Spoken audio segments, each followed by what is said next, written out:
is the record of the party in the last 3 years, and how has the party consolidated itself? Yes, I'll tell you. You see, when he took over as a Prime Minister of this great country, everything was in bad condition. You see, as far as the finances are concerned, as far as the law and order is concerned, and party also was very in bad shape. It was doubtful for the country that how long he will sustain all these things. And I remember I was minister in Maharashtra that time.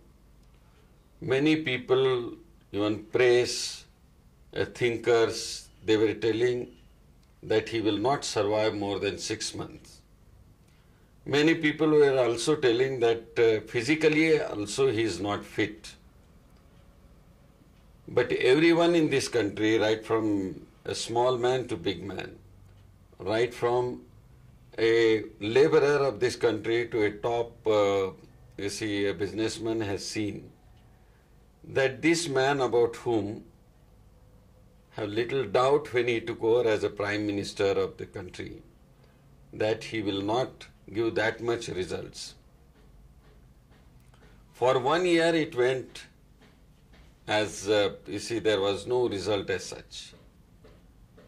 But now, after the first year was over, the next second year and this third year as we completed, the entire world has been saying, here is a man who brought this country to the level what was expected some 15 years back.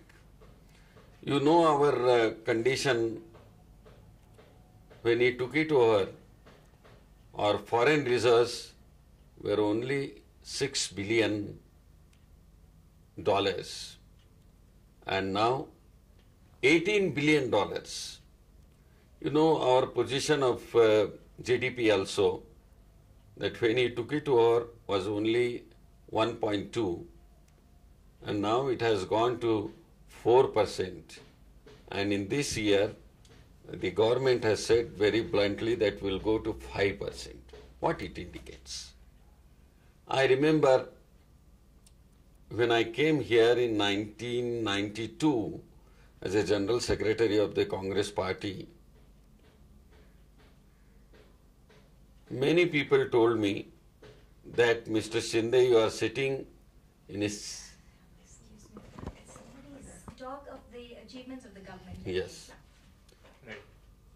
See, not only on this financial side, but one should understand that our great leader, Sri Rajiv Ji Gandhi, was insisting on 2 Jila Parishads and Panchayat Raj.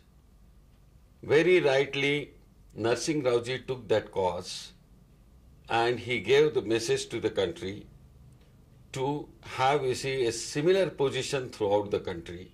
And not only he gave that message, but in action he gave 30,000 crores for the rural development.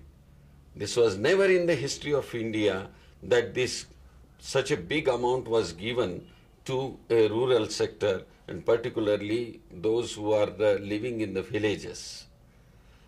Not only that, but I remember on 15th of August last year, he announced a program abruptly from the Red Fort, a scheme for the ladies, and particularly for the rural ladies, that if they pay, 300 rupees in a year, they will get 375 rupees in a year. What it indicates? This indicates that he wants to give confidence in the minds and in the action of the women in this country. Because when we are implementing this Panchayat Raj, the 30% reservation, what Sri Rajiv Ji has said, that the same thing has to be implemented under the leadership of Sri Narsingh Rao Ji. So we must prepare, when you have to prepare for the war, in the peacetime only one has to prepare.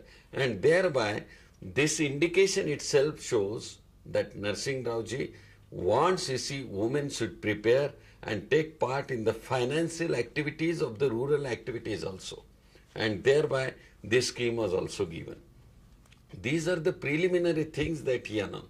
Not only that, the sector of youth was neglected. He announced from there that the rural uneducated person was getting something, but urban educated youth was not getting anything. Either after the 12th or below the 12th, this was the situation. But he announced the scheme. Those who have passed 10th and lingering in between, you see, not completing 12th, for such youth, where they will go? And they were, youth was facing difficulties. So he announced a scheme for 1 lakh rupees assistance to such youths in the country. You see, at one sector, the financial position, economic position of the country. Another sector, women was neglected. He gave a specific program. Not only on that sector, but the social welfare department was instructed specifically to concentrate more on the development and the welfare of the women. The third, you see, the youth of the country cannot be neglected. A social program